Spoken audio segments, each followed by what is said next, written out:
Welcome to Positive Talk Radio. Our goal is simple, to explore evolving ideas one conversation at a time.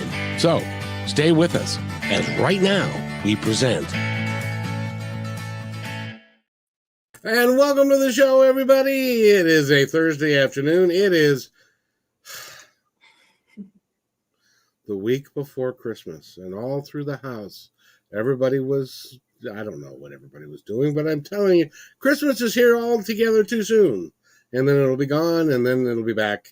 And it'll seem like 3 months, and it'll be back. In any event, we've got a great show for you today. Cayetana is with us, as she always is on Thursday. Hello, young lady. How you doing? Hello, young man. How you doing? I'm doing great. What, are you looking for a raise? No. How are you? I'm really good, and we're featuring, I got to tell you, this gentleman is, he's become a god to me. He's a stand-up comic, a author, a television producer. He's done, and a disc jockey for a long time, working all over the country, and he got to fly in Air Force jet or Air Force helicopters, looking at sharks and stuff. He's done it all. Dick, welcome to the show. How are you, sir? Very good, and welcome to the future, both K and K. It's the K and K show. I'm in Auckland, New Zealand, so where I am right now, I am one day ahead of you. So I know what everyone here, we all know what happens in your tomorrow. But we are sworn to secrecy. We can't tell you what's going to happen. Everything's going to be fine, though. I'll just say, except for one thing. But the rest of it is going to be absolutely fine, except that one thing. So don't worry. Everything will be fine. What is the question is begged to be asked. What is the one thing? You can't. We the citizenship paperwork. You sign and say don't tell people the future, and so I can't tell you. I can't tell you whatsoever. But I will say avoid people named Steve. That's that. I actually already said too much. I have already said too much. My cousin's name is Steve. It's beautiful here, though. It's summer where we are, and so right now it's about. It doesn't get too hot here in Auckland. It's about 77 degrees, but the sun here is like we've got a bit of a hole in the ozone that floats around. It's kind of like the eye of Sauron when you go out there on occasion. In fact, the first time I experienced this, we're walking down the road. We just had gotten a country, and I'm a bit fair-skinned. Regardless of my heritage, I'm quite fair-skinned. And so walking down the road, and I turned to my wife. I said to her, I can feel myself burning. It was like I could hear the sizzling on the back of my calves. But I went in and I spoke to the guy there, and he said, yeah, our sun is so bad down here. We've got one of the highest rates of skin cancer in the world. So everybody tries to cover up as much as possible. But aside from, it's beautiful and warm, partly cancer. But aside from that, it's gorgeous. It's absolutely gorgeous. Well, at least you're not going to be bitten by anything and then get cancer. No. That's Australia. They've got poisonous everything over there. They have poisonous snakes and spiders and jellyfish. They have poisonous Australians, from what I understand. They've got everything over there. Here, you can walk through the bush, as we call it here, the woods. You can walk through the bush barefooted. And that's what people do. That's what's nuts. So we don't have, when you go into a grocery store, it says no shoes, no shirt, no service. Right. No shoes everywhere. It's like Fred Flintstone. This is Fred Flintstone land, man. In fact, a buddy of mine, he said he went to New York and he was at a hotel, and not everybody, but I mean, they're just used to not wearing shoes. It's just something they do. And he said that he went outside to grab something at just like a corner store and came back in, and the doorman didn't want to let him in because he thought he was homeless because he didn't have shoes on. He says, no, we just don't wear shoes all the time. And that, again, I'm very clear. I'm not saying everybody's running around bare feet, but it's a casual, this is how I like to do it, and they do it. So it's pretty great. Now, is it cold there in the wintertime? If you go farther south, which, of course, we're on the other side of the world, so the further south you go, it gets colder. And so, so down like Invercargill and Dunedin, it can get kind of chilly. We ended up doing like Mount Ruapehu. We did the Tongariro Crossing, which is this huge, just this big trail, because they've got walking trails. And New Zealand is known for like their walks, their great walks. So we went on that, and we started at the bottom, and this would have been right around this time last year in the summer. But by the time we got up to the summit of this, it was it was full on blizzard and snow blowing, and it was nuts, man. But up here in Auckland, it kind of stays in a bit of it rarely gets to freezing, even in the winter, and it never gets super hot. It's just there's no people don't do like central heat and air here. Everything is like these heating units on the wall. So you go in somewhere and everybody has just a unit. And so, which is, I guess, more efficient because you're just cooling or heating one room instead of the entire house. But for the most part, you almost never turn it on. I've got it breezy slightly right now, but other than that, it stays in a nice, comfortable temperature most of the year round. Well, that's pretty cool. So the architecture of like restaurants and stuff like that, do they have the walls that go all the way to the floor? Like in Hawaii, they don't have everything go all the way to the floor. There's like a gap because it never gets cold enough. And so the cats can come in and out of where you're dining and stuff like that. No, we've got birds that come all the time, and we made a huge faux pas when we first got here. Got some kiwi frowny faces because we're sitting at a cafe and these cool birds are coming by and we're feeding them, and it's just you don't do that because all it does is bring more birds. But we thought it was really neat.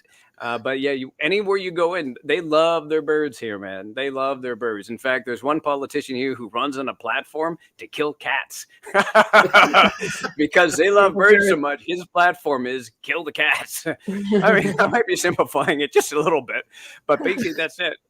There is there is still love, obviously, for our kitties and puppies, and we have both of those at home. But this is a huge bird sanctuary to some extent. I mean, back when like all the continents were all smashed together, before like mammals came up, what was it called, Gondwana or something like that? Then New Zealand just broke off. Decided I'm out of here, and I don't want to be at home anymore. You guys, restricted me, and so we broke off before the mammals came around. And so everybody, for the most part, the only mammal we've got, the only endemic mammal here is a bat. That's all we got. Everything else is birds. We do have some mammals here, but they were brought in. Like we have like skinks and stoats, and I don't know what they are, but it was funny. So someone brought rabbits in, and someone thought, listen, the rabbits now are everywhere. But basically, some like Brits brought them in because they were like, we want to hunt them because they taste good and they're kind of fun to shoot. And so they brought those in. Then the rabbits had no natural predators. So someone got the great idea. Well, let's find some of these stoats and they can go in and kill the rabbits. Well, what does that do? Now you got a stoat problem. Yeah, it's nuts. And so eventually, I think they went 2 or 3, 4 deep, and they were like, let's stop bringing animals in. This is not going well. We just ended up having one animal that is just king of all the other mammals. So, but other than that, like I said, there's nothing. There's one spider. There's a white-tailed spider that'll bite you, and you get a little bit of a rash, but that's Australian. It snuck in. And you can hear it coming because it's like, oh, I'm going to bite you. And you can tell. You can tell by the accent. And it announces itself. And so you avoid the white-tailed spiders as much as you can. Well, you guys are those guys, because you're one of us. They're a lot smarter than we are, because we do things like, I'm going to get myself a pet python, and when it gets too big, I don't want it anymore, so I'm just going to let it go. Yeah. And that's what happened with snakehead fish, right? Up in the Northeast. So somebody brought in a snakehead fish because their wife was really sick, and then the wife got better. Like, oh, okay, well, I guess I'll flush it. And then the snakehead fish got into the system and propagated, and there's parts like in the Northeast in the U.S. And this fish, have you heard about this? This fish can walk across land. It's insane. Google it. There's a lot of Googling when I speak. But Google it, snakehead fish. It's horrifying. It's a little bit like, down in the Southeast, if you've seen kudzu. And that was back during like the Dust Bowl, right? Where there wasn't anything that they could plant and stay, the grass and all that stuff because of the drought. And then it was like a world fair, and so the Japanese kudzu was there, and it just grows like mad. They're like, "Hey, listen, if we put this in the ground, this will save our soil." And so they planted it all over the place. But the kudzu didn't have any natural like insect predators. And if you go to Atlanta, it's nuts looking. It's just kudzu growing over trees. I mean, through buildings. It's crazy looking. Yeah. The land of unintended consequences. Yeah, if you're going to bring something in, have a bit of a plan. And we didn't have that 100 years ago. We just thought, oh, this will work. And it didn't. I was talking with somebody earlier today that was in South America where Cayetana comes from. And she said that they actually, she was a chiropractor. And they actually ran over a python that was that big around. It was like, bump, bump. And it's like, and that snake needed a chiropractor after they Well, and that's the thing, like Aussie has snakes. There are no snakes here. They've got some real strict biosecurity rules when you come into country. In fact, you can't bring any seeds. You can't bring like citrus. You can't bring any of that stuff in. Aussie has one too, but they're full of criminals, and so every now and then one sneaks in because they don't really pay attention. And so but they've got poisonous snakes over there, like by the bucket loads. And so far, fingers crossed, we don't have anything like that here. It's nice. Well, they have like 9 of the 10 most deadliest snakes in the world. I saw that on television. Yeah, and they're shooting for the 10th. They're doing what they can to bring that one in because they want to get the full set. They want to get the whole set. You don't want an incomplete set. You don't want an incomplete set of poisonous snakes. It's just you feel like you're missing something. It's like a dining room set. It's perfect. Exactly right. But they'll get it. I believe in them. Have you ever seen the quokkas? They've got these quokkas, and they look a little bit like they're on the west by Perth, and they're these cute little things. They look like squirrels with smiles but bigger heads. And these quokkas out there, and they're the sweetest things in the world right now. Right now, they're sweet, and they look very cute. And you can Google quokka, but you take a look. They're so cool. But you leave them in Australia for a couple of years, and it's going to be fanged quokka. You'll see it's coming. You watch it; it's coming. I know it's going to be coming. Oh wow, it's amazing. Cayetana, I want Dick to tell you the story of the bird that eats the berry in the morning, and then is waiting for like happy hour in the afternoon. It's the tui, Cayetana. Do you like birds? I love birds. Yeah. Mm-hmm. Right. What is one of your favorites? Because you got some beautiful birds in South America. Oh, in South America. Oh, I really like parrots, so they like beating me. So I try to stay away from them. And I don't. I'm afraid of chickens and roosters and all the ones that people eat because they're aggressive sometimes. But I like to see little birds. Right. Yeah. We actually have what's called the alpine parrot here, as the Kia, and it's quite large too. I mean, it's big, and it's really curious. And in fact, I remember growing up, I got a book from my grandparents because they lived here because half my family's Kiwi, and they sent me this book about it. But these Kia, they're known for just eating cars, not the whole car. But they'll like hop up onto a car and start chewing at the wipers and all that. They're just really, really curious. But you were asking about the tui. So the tui is this cool little bird. And so what happens is the tui, they also call it the parson bird. And I think it's because it's got a little white fluff underneath its chin. So it looks like it's got like a preacher's collar. So it goes, and this bird, talk about evolution. This bird has worked this out, that it could take berries and put the berries in its throat, and then leave them in its throat and let the stomach acids churn on that. And then through the day, that eventually turns it into alcohol. And so I was sitting with somebody at a Marai at one point, which is like this Māori gathering house. And I was sitting there and there was this thumping outside. He said, you hear thumping around 3 or 4 o'clock in the afternoon because that's when all the tui are falling out of the trees drunk. So that is a smart bird. They've worked out free alcohol. So that's pretty great. Yeah. They've evolved beyond us now. All they need now is to be able to regurgitate an aspirin in the next minute. Or hot wings. Yeah. You need to find You need to find another animal. Well, I guess the chickens, like you were talking about, Kaitana. You just get Yeah. some chickens that can turn themselves into hot wings, and you get a perfect afternoon hanging out with those two. I wanted to ask you, we didn't talk about it yesterday. What's the cuisine like there? How different how different is it than what they do in America? For the most part, it's a lot of it. Like if you go to the restaurants here, a lot of it is brought in, like many different places. Like this is the first place I've ever been where you have a curry. I'd only seen that in like UK Netflix shows where people have a curry. And Mhm, so there's a place down the road that we can get, like at Rogan Josh or Vindaloo, or my mhm, wife loves the buttered chicken. So a lot of this stuff comes in, but there are also sort of some local delicacies, and you can expect a lot of that's going to be like pawa, and that's mhm, like this shell. It's this it's like kind of like an oyster or a clam, but the meat is huge. So mhm. there's some of that, but a lot of it is just this is a place where a lot of people have come into, and they sort of bring their culture with them and their amazing food along the way. Some I w- We haven't yet quite worked out Mexican food, and that really, oh, I miss Mexican food so much. Oh, I miss it so much. Is because they try and do it proper here. Like same thing with like Cajun food. Like we went to a Cajun food restaurant in Auckland, and everything was proper. Like I had said to the person, I said, I'm gonna try your gumbo. Can I try a bit of that? And they're, oh, we need to make it. It's like, make it. This should be something like in a pot. It should be just boiling for days Wait and for days. days. And then a big fat sweaty guy smoking a cigarette, stirring and like, you want to come with this? That's gumbo, man. That's what I want, not made to order. And Yeah.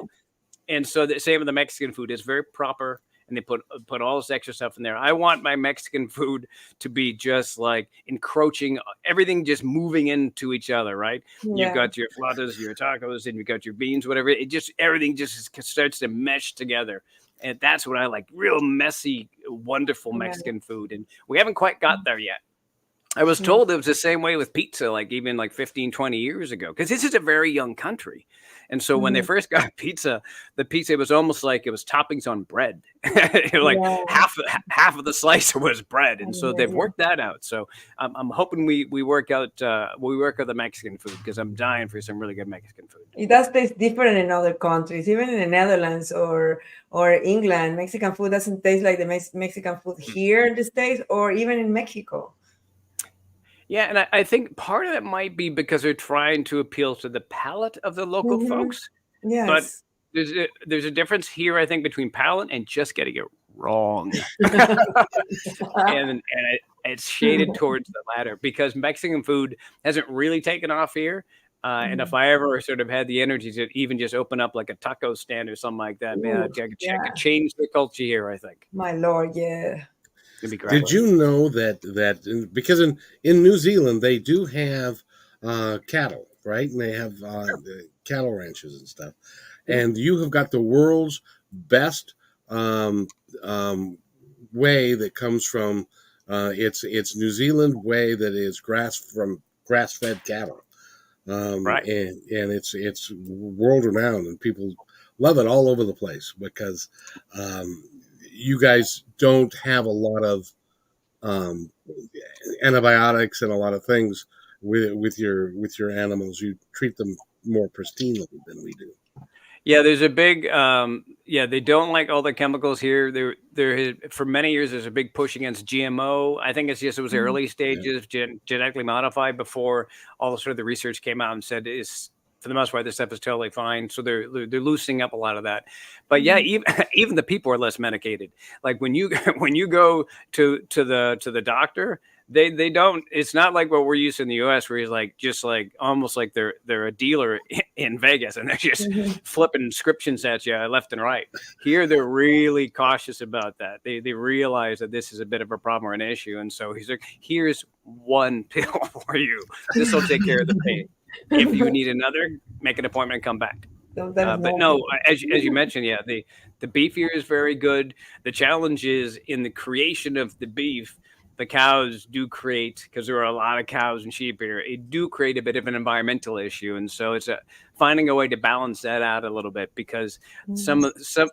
some of the effluent that comes off of that has gotten into various sort of streams and on occasion to the beach. Mhm. And so we get warnings on on certain apps on the phone. This is, maybe don't go to this beach unless you want to be covered in stuff you don't want to be covered in.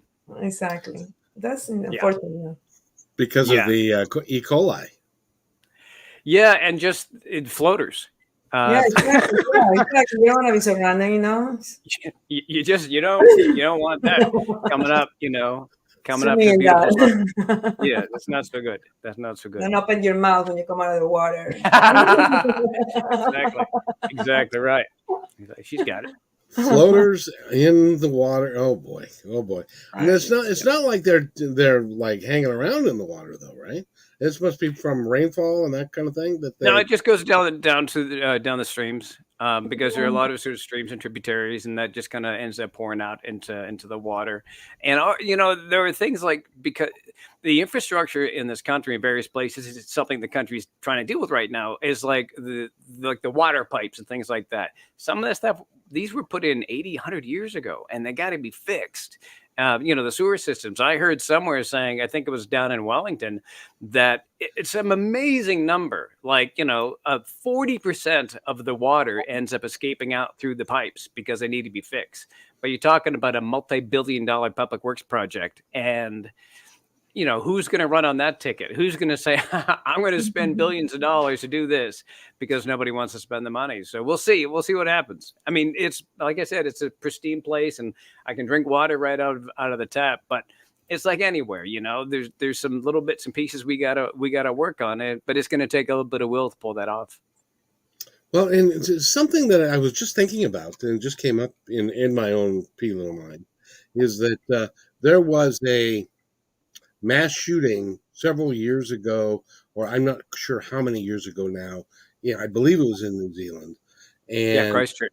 Yeah, and you guys made the decision, hint, hint, America, you guys made the decision that it wasn't worth having the guns around that people could go and shoot other people, and so you got rid of the guns. This was something that the Aussies did first, and I believe it's called Port Arthur, if there's any Australian listeners. Yes, that's it. Yeah. And so the same sort of thing, where they had a big shooting. This might have been a couple decades ago, and there were actually pictures you could see of, like, the rifles, assault rifles, and that in big piles in Australia, like on the news and all that sort of thing, because they went, listen, this is not working for us. We don't want to do this again. And so they put restrictions here. I mean, there is some pushback, because it's like anything with this, 99% of the people that own guns are, they might be farmers or whatever they might be, but they're going to use them the proper way. And so that ends up sort of restricting them. But yeah, they ended up curtailing some of the stuff you can buy. And also, for the first time, they have been trying to institute a gun registry for the first time. And I don't remember where that is right now, but it's slow going, because there's a lot of things in a country like this, for the most part, that just take a bit of time. Slowly. But no, that was a major impact on this country, because it was something that for them had always been something that was overseas. Yeah. But it was really beautiful to see the country come together, and the warmth the New Zealanders showed each other was really beautiful to see. It was a little, to some extent, it's a terrible parallel, but one of the few I've got, like after 9/11, where people for a time were kind of nicer to each other for the most part, unless you look like you might have been Muslim, I guess. But exactly. But people were just a bit kinder to each other, for a time after we kind of got over it. And so we have a version of that. And the Kiwis are kind for the most part by their nature, but they were very very, very kind and very warm to that community, because those folks suffered immensely, and still to this day are dealing with the aftermath of that. I imagine they were just horrified. Everybody was horrified. Yeah. Well, it didn't make any sense. This was something that doesn't happen here, and it's always something that doesn't happen here until it does. And so then, and we've seen, and no condemnation to Americans, because I love Americans, I really do, but we just haven't worked that out. And I don't know why we haven't worked it out. And I think the whole world looks at the U.S. and takes a look and says, like, why is that such a problem there? And I don't know if anybody has the total answer, but it would seem that you could take some steps to curtail some of the problems that are there. You would think, but it's a political issue. It's a money issue. It's all of those things, and I don't know honestly if Sandy Hook, which was a dozen years ago now, if Sandy Hook wasn't enough to get us to change, where 20 kids in the first grade are killed, that doesn't do it. I have no earthly idea what it's going to be. No, it's getting out of control. Getting out of control here. No, absolutely. Happens all the time, every single Monday morning, and then you're like, oh, so many. So it's funny because I actually worked in a newsroom. I worked in a newsroom here before I did the other show I was on. I was working at, because we have 2 television stations here for the most part. We have TVNZ, that's channel 1, and then TV3, and so we were an affiliate of a big US network. And so they would call me up and ask me about the top stories of the day. And so I would always kind of laugh. I'd say, what are your top stories? And it's just, it's like war, famine, disease. And it's like, so what are your top stories over there, Dick? It's like, we had an octopus that escaped, but they got it. Yeah, he snuck right out of the tank, and there's film and everything. We're leading with that tonight. That's our biggest story, the octopus that escaped. So that's pretty great. That's pretty great. But that was the biggest story of the day. And so so I got to say it was lovely to do the news in this country because they were actually quite sweet stories for the most part. Breaking news! 10 birds fell out of a tree today. Exactly. They're going to an AA program. Poor birds. Hi, my name is Chippy. Yeah, exactly. I love it. So Cayetani, he's been a stand-up comic. He worked in radio and television, and he produced a show that did very well down there. And you were working a lot of hours, and but now you're an author, and you are captain of your own ship, as it were. Right. Well, I've always done the author thing, and then I've sort of. So some people would go like, you do your dream, you hedge your bet with something sensible, and I decided not to do that.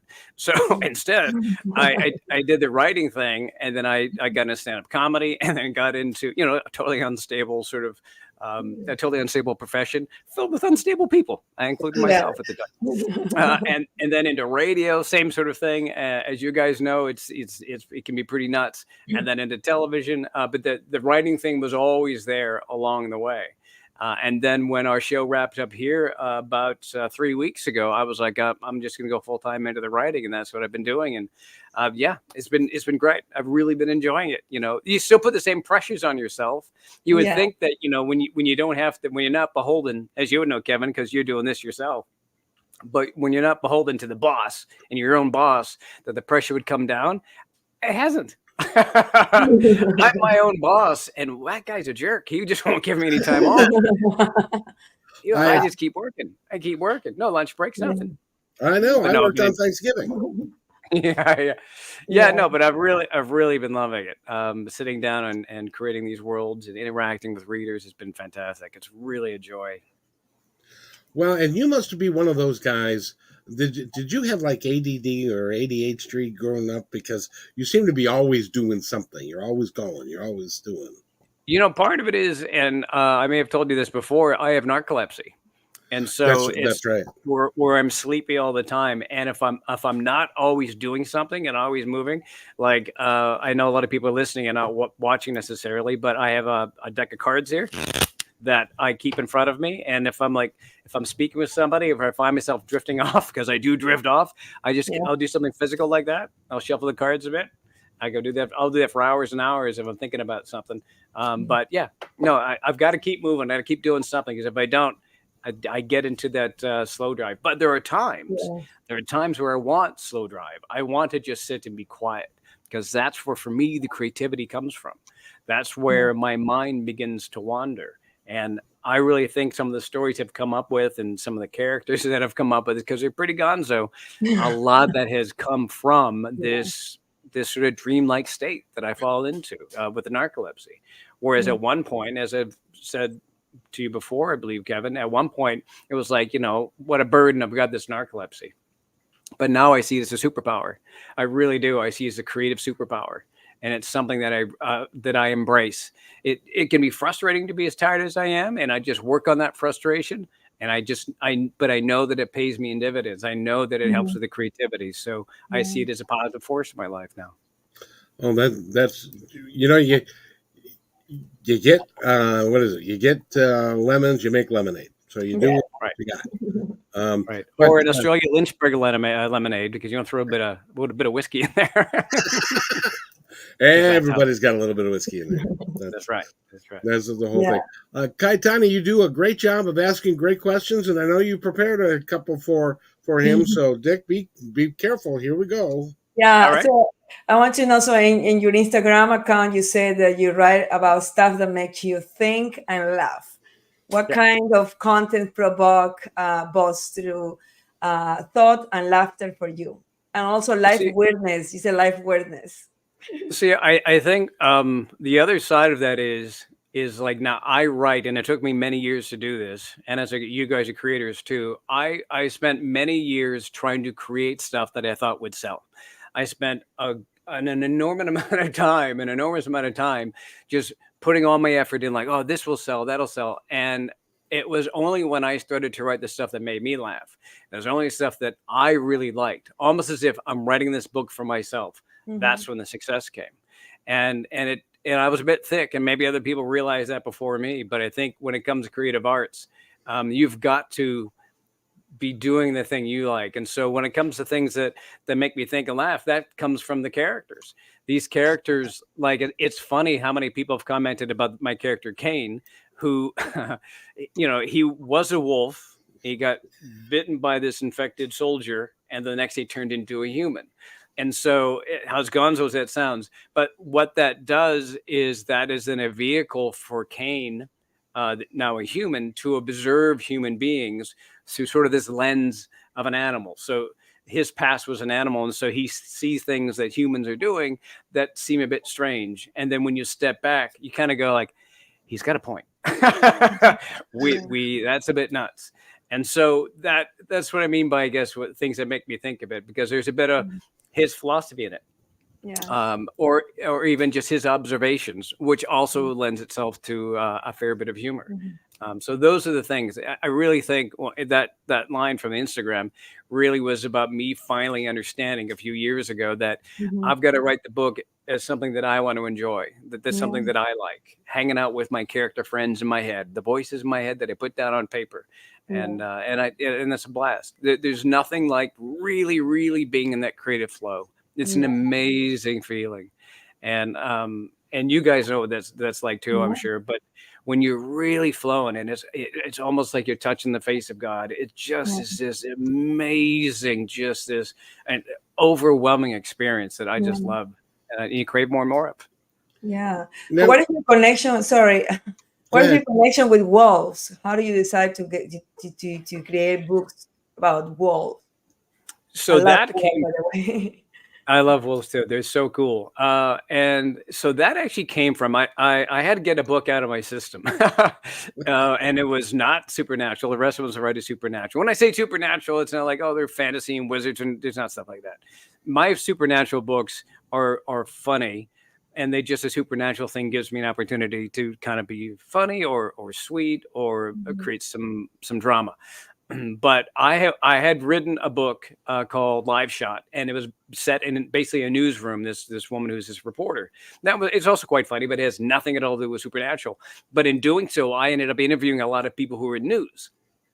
And there's a saying in news, which you might know, dog bites man, that's not a story, but man bites dog, that's a story. So I kept hearing this over and over again from people. And then as my subconscious, or maybe the narcolepsy works, that phrase got down there into my subconscious, started cooking away. And I started thinking, what if that was a story? What would happen? And so then the man bites dog idea turned into man bites wolf. And so then it, as the subconscious works, it evolved. And then, okay, now the wolf turns into a human. But when the moon comes out, he turns into a werewolf, basically. Or depending on the moon phase, he turns into a dog. And so all of that came from that one phrase, that idea, man bites dog, that's the story. And so that seeded into my subconscious and ended up creating this character, Cain. And so I start looking into wolves, and they're the coolest things. They're so neat. One of the things I love about it, like Cain, through the story, he's searching for this guy who bit him to find out, what is this thing? Why did he got infected and turned into a human? Why did this happen? Because he wants to reverse it. He wants to go back to being a wolf again. He's been a human for a year, and he's like, I want to be a wolf again, because he misses the days of running free and naked through the woods. He could do that as human, but he'd get incarcerated. Yeah, exactly. Probably some significant frostbite, to be honest. Yeah. Very unfortunate frostbite. But no, that's basically where that stems from. And I ended up looking into how these wolves are, and they're so neat. And you would know this. It's not like you always hear alpha male, but that's not how a wolf pack works. Wolf pack is an alpha male and an alpha female. It's a partnership between alpha male and alpha female. And that's really neat. And I don't know how unique that is in the animal world, but so in the story, for example, Cain's trying to get back to his wolf wife, as he says, throughout the entire story. But wolves are really fascinating, super smart. They're beautiful creatures, just gorgeous. And I love just their style. Yeah. So when you were in the flow and you're writing this, and you came across the description of a 6'7" French Canadian man, did you stop at that and go, I don't know about that, or was it just kind of like in the flow and there we are? That, I trust it. If nothing else, because for people that write humor, you'll almost understand the sort of the lyrical rhythm of that. The 6'7" French Canadian, because it's not 6'6", 6'7". There's just something about that struck me as really funny. And the idea that he's French Canadian, you know what I mean? A 6'7" French Canadian that used to be a wolf and sometimes turns into a werewolf. That was just sort of a funny idea to me. But it's interesting. So, but I'm not totally rudderless, right? So when I came up with this idea that, the man bit this wolf, the wolf turns into the 6'7" French Canadian, and then in the moonlight he turns into this sort of werewolf or reverse werewolf kind of character, right? But so then I was like, if I'm going to write this story, I don't want to have to wait 28, 30 days until he turns into some cool creature. Exactly. That's a long time to wait, and I'm impatient. I want something more to happen as a reader or as a writer. So I started to wonder about this.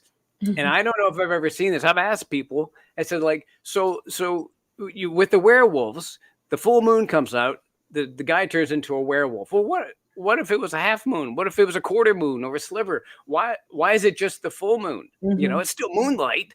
And so I started to think, well, what if he turned into a lesser wolf? What if he turned into something smaller than that? And so if it's a half moon or if a quarter moon, like with a sliver of moon, he turns into what a lesser wolf is, and that's a dog. And so he turns into a little lap dog. And then if it's like a half moon, he turns into a pug. If it's a 3/4 moon, he turns into a Rottweiler, and so larger and larger until that. And so that is another fun part of the story for me. So I took sort of that insane narcolepsy-driven creativity, but then also my writer brain said, how do I flesh this out a bit? And so that's what it turned into. And that became a real fun vehicle in the story for a lot of humor. So, like when there's a real tense situation, he's got a partner named Imelda, who is a sort of a former criminal, maybe not so former. She used to be a getaway driver, so she drives him around places because he's terrible at driving.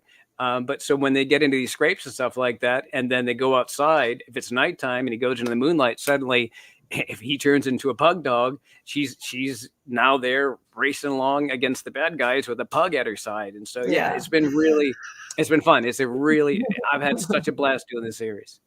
Yeah. That's really cool. That's really amazing. Go ahead, Kaitana. I was going to ask, are these part of your TV series or the Wolf series or not? Or you're going to be making into TV series? Like, right now we have Wolf series all over, and they're fascinating. I mean, I watch them all. So it's funny. And like I was saying before, I wrote this thinking this is what I am interested in doing, right? And so I put it out, and within 2 weeks of this coming out, the guys from Podium Audio rang me up and said, "Hey, we want to turn this into an audiobook." I'd never had that experience before. I've been writing my entire life. I wrote most of an entire series. And within 2 weeks of putting this out, the guys from Podium Audio called up and said, "We want to make this an audiobook," which means these LA-based actors are going to act out an audiobook. How amazing is that? Cool. And so the first one, then they've done the first 3 books, and the first one comes out here on January 16th. You can pre-order it now, and I would love it if you did. It's on Audible or Amazon. But that to me is so this. I'm sitting in, and again, for people that are listening, I'm in a 2-car garage in Auckland, New Zealand. And in New Zealand, they don't park the cars in the garages for the most part. This is where they carpet them. This becomes another room. So my office is in 1/4 of a 2-car garage. The rest of this, all this other stuff, this house here, that's all my wife's. All that belongs to her. All that is. This is my space right here. But in this space here, at 4:00 in the morning, I wrote this crazy story. And now there's these 2 amazing, talented ones, like this Audible Award winner, because he's playing Kane, and she's amazing, an actress who's appeared on television. And they're going to put their skills into this and bring the story to life in a way that I had never anticipated. And so I just get chills thinking about it. I'm really stoked. And that's the thing is once we sort of hear what they can do with it and what they can do when they bring in that emotion and drama, who knows? There might be a TV series down the way, and I might have had an inquiry or 2 about this. So fingers crossed. I would love to see it as a series. It would be amazing to me. It would be absolutely amazing. I'd love to see what they're doing. Would you like your series to be like a Netflix series or HBO Max or whoever picks it? I think it's funny. There was a time, and that this time has passed, obviously, but there was a time 20 years ago when the idea of turning something into a TV series, like, oh, it's going to be on that network over there, and it's not going to be very good.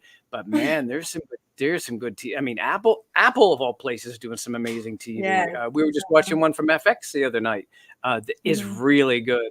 And I think what AMC might have started that trend a little bit with Breaking Bad, where it's like you can actually do quality television programming, and then suddenly all the stars start coming into that.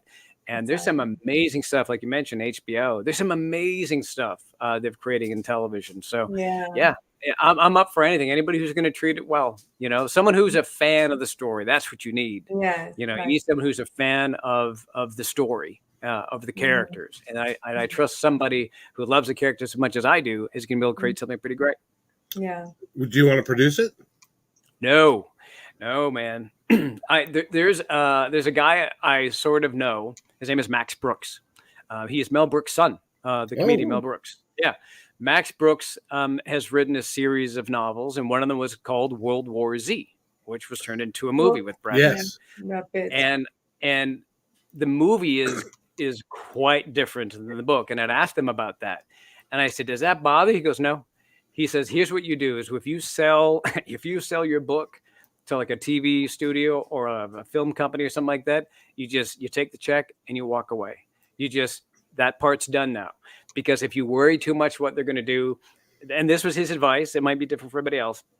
And he obviously comes from a Hollywood family, but he said, like, you worry too much about what they're going to do and what they're going to change and all that stuff. He says, it will kill you. He said, just give it to them. And, you can put some parameters in there and say, hey, listen, I would like this, this, and this, put some in the contract. But after the contract is signed, you're done, and walk away. And so it's difficult as a television producer to do that. But he's much smarter than I am in that area. So I will take that advice and do the same. I have a question.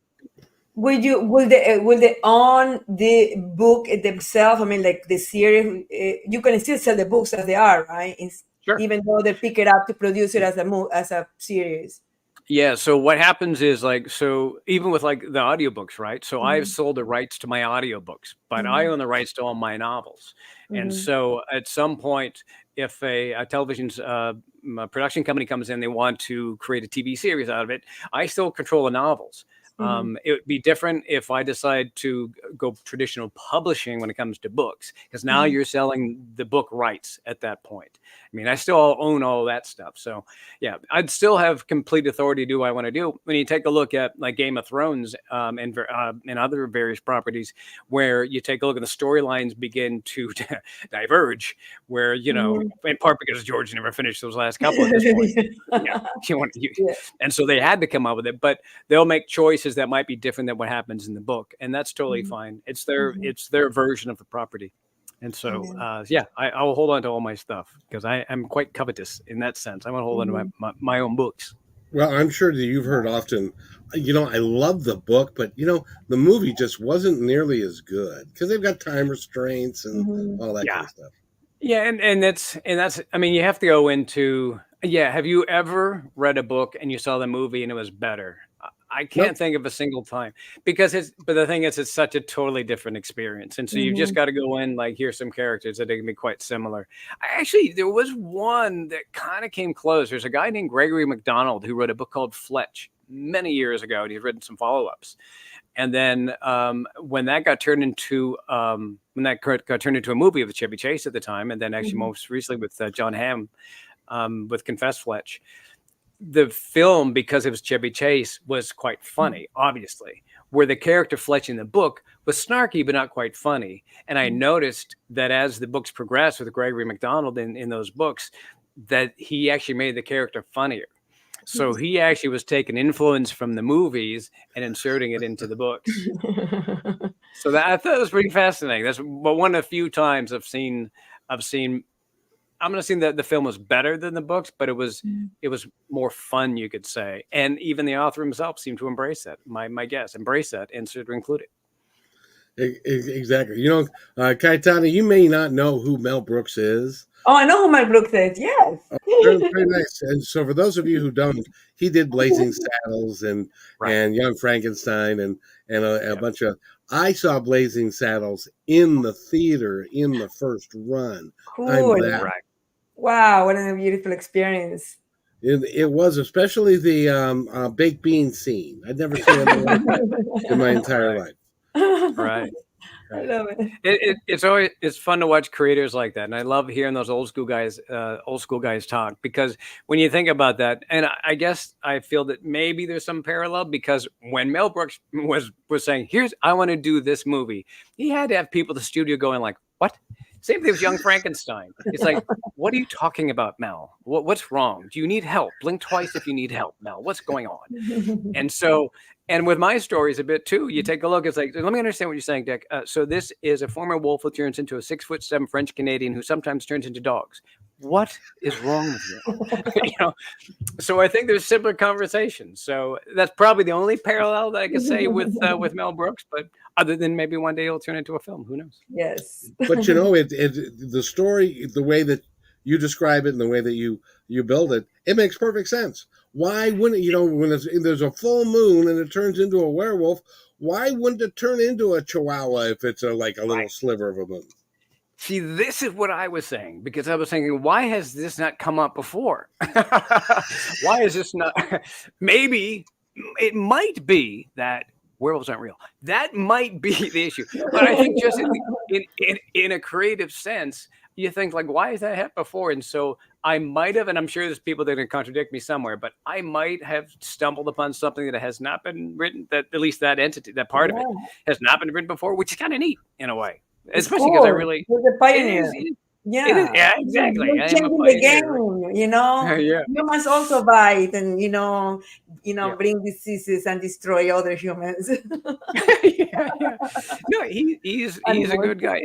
It's been really fun doing the two different voices, because I end up sort of hearing them as I write.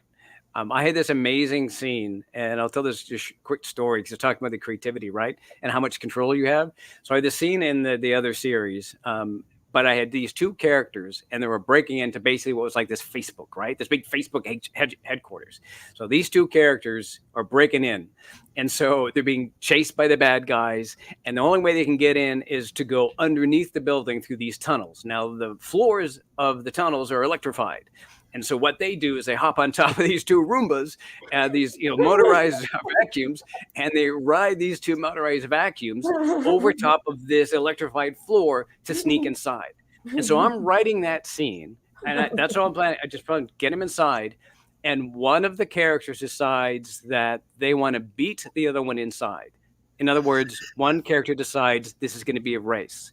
You're going to picture they're being chased by bad guys. If they touch the floor, they die. But it doesn't matter. These two characters, one's like, "Oh, I'm going to beat him in." "Oh no, you're not going to beat me." And so one like throws a sock forward so that the Roomba goes up to chase after the sock faster. And that's what I mean. I never came up with that. I never decided I want to have them race. It was something that as I'm writing the characters from that subconscious came up. Or what somebody years ago, I got the privilege of speaking with Tom Petty when I was doing radio.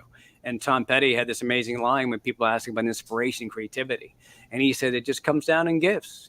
I can't tell you where creativity comes from. It just comes down in these little gifts. And that's what that felt like. And and I use that example because it's a real small moment, but that's a moment of just an example of like, as I'm creating a scene and a story and everything I put in there as a writer, but just then suddenly the characters go, no, I'm beating this guy. And suddenly that's coming onto the page. And that's an amazing experience. A moment like that is an amazing, wonderful experience to have as a creator. When you talk about Tom Petty, there's another guy. He's been around for a long time and a little bit of note, and you might have heard his name. But he woke up with a song in his head. Right. And he carried it around for like two weeks, and he talked to his writing partner and his manager and stuff, and he played the song, and they said, "Where did I hear this from? Where did this come from?" And it's just, and so everybody said, "I don't have any idea, which I've never heard this before." And it ended up being the song "Yesterday" by Paul McCartney. Amazing. And to this day, he's 81 years old. He'll say, "I have no earthly idea where that came from. It just appeared in total."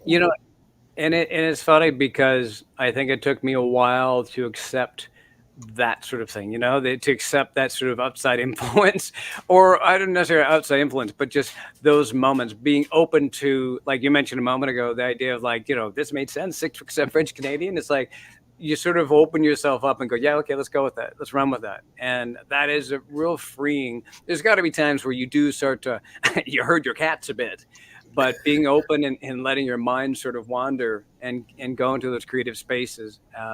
And when it comes to Yesterday, one of the most beautiful songs ever written, it doesn't surprise me. To some extent, it doesn't surprise me that just sort of came from inspiration, because it does sound like inspired. Yeah, it really does. Kaitana, I told you that we'd have fun talking to Dick. He's pretty cool. I was so looking forward to this radio show today. Now, what I suggest everybody do, if you've got a moment, is to go to dickwybrow.com and buy, it's Christmas time, buy all 8 books, distribute them to family, and from the one series and the other books that are coming, distribute them, and then you guys can trade off. You start one with one and so forth. And so well, you could do this. You could start with the Kane series, because there's 3 in that. And if you like it, the 4th one comes out next year and the 5th one as well. Then go to the Hell Inc. series. Or if you're not a book reader, try the, like I mentioned, the audiobook coming up here in January. Because I listen to a lot of audiobooks because I'm really busy and I get sleepy when I read. So, but no, I appreciate that very much. And I appreciate both you guys. You guys have been fantastic. Thank you. Kaitana and Kevin, thank you so much for having me. Oh, what a pleasure to meet you. Well, you're just amazing. And the reason I want them to go to your website to buy the books is because you make a little bit more money if it can be that. Because I want, before I let you go, I wanted to ask you, because creators right now, it seems to me, are in a vice. They're working to create and do what but the powers that be are keeping the dollars down, like musicians with Spotify and some of the other ones. Do you think that's going to change so that creative people can get paid for what they do the way it used to be? I think that I have a lot of faith in creative people and people in general. Like, for example, when I first started getting into to writing and publishing this sort of thing, I was submitting my stuff to publishing houses, and they held all the keys. and those were difficult doors to get into. And so I independently published, and now there's an entire community, several communities of people that there to help other independently published people. So I put my books out. I own the rights. I write them. I contract somebody to make a cover. I pay for the editing. So I am in total control of that. The publishing industry, back when I was trying to get into it, those doors were closed, and there were people that set up avenues to let me do this independently. And now I've got publishing companies asking to publish my books, and I don't know, maybe I'm doing all right by myself. But Yeah. but I take a look at stuff like that, and my heart goes out to a lot of these musicians because you've got like these places, these big music aggregators that are pushing stuff out. They're making pennies on the dollar. I really have faith in creators and people that they'll find another avenue. It's a nature of it, because if we don't start paying them properly, they won't be able to keep doing the stuff they need to do. And that's got to make sense to somebody. So, Yeah. And I know you take a look what happened with the Hollywood strikes, and then a lot of that conversation was that you have to pay us properly or you won't get the movies and TV that you want. And they had to fight. That was one of the longest strikes ever was in Hollywood, just to convince these huge multi-billion-dollar companies to pay them properly. But yeah, I have faith. I do. I have faith in people. I hope you're right. Kaitan, anything you'd like to add before we go? Yeah, I'm very thankful to have you here today, and I wish you come back soon to meet us here and continue with the conversation. I love chatting with you both. Thank you so much. Yeah. You're both lovely people. Thank you. It was interesting. I was talking with you less than 24 hours ago. I remember that conversation. I'm a little older now, and I went to the doctor, and then they said, repeat these 3 words, and then she said a bunch of other stuff, and then I was supposed to remember those 3 words. Couldn't. Anyway, but it was less than 24 hours ago, and I can still talk to you for another hour. Let's do it. Let's pick a time, and we'll get back together down the road. I'd love to chat again. You guys are great. Yeah, Thank you. You are as well. Go to his website, which is dickwybrow.com, and pick up all of his books. And he's got a new one coming out in just 4 days. 4 days, right? Yes, yeah, exactly right. Book number 3 in the Kane book series. Yes. Is that exciting? Is that like giving birth or something like that? For me, it was the old line from Truman Capote is saying, like, putting a book out in the world is like taking your child in the front yard and shooting it, was his line. It's not quite so severe for me, but yeah, I love putting books out to the world. I've had some amazing, beautiful conversation with readers, and that is one thing that technology, there's some negativity to technology, but there's one thing that technology has done for me, if nothing else. Let me connect directly to readers, and it's been a beautiful experience for me to hear that feedback and have them ask questions about the characters and stuff like that, which is really neat, because they, to some extent, here's something I created, like I said, in some other part of the world in the future, in my garage in Auckland, New Zealand, and there's somebody in Canada, or there's somebody in Australia, there's somebody in Germany, there's somebody in the UK or the US, and they stuck into that world that I created in this room, and they seem to be really enjoying it, really loving it. And so that has been really heartwarming for me. In fact, I got, we have a second, I got an email from a woman just a couple of weeks ago, and her father was very sick, and there was some troubles at her job.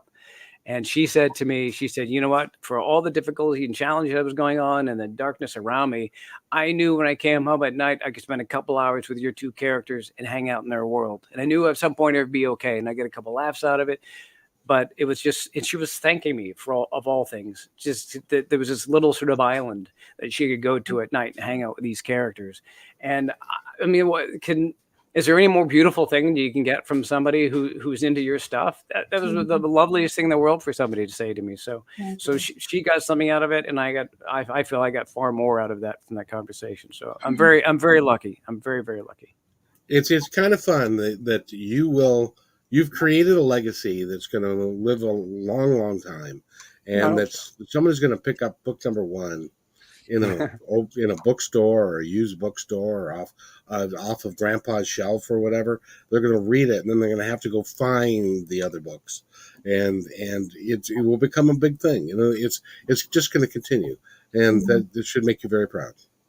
I'm quite proud of that. I am quite proud of that, Yeah. and I'm quite thankful I've got a supporting partner in my wife, because she's been fantastic and kicking my butt when she needs to, and pat my head when she's got to do that too. So she's been great. Beautiful. I got to ask you one question about that, and that is, you were for 20 years. You were producing a television show. You were working 60 hours a week. That ended 3 weeks ago, and now you're home. Has she ever said to you, "Why are you home, and why can't you go find something else to do?" I can answer that by saying my wife has never read my books. Right? She reads the beginnings. I'll tell you why. She said, I can't read your books because when I read them, I hear your voice. And of course, I go like, oh, what is that supposed to mean? It's like, it's just blah, blah, blah from you.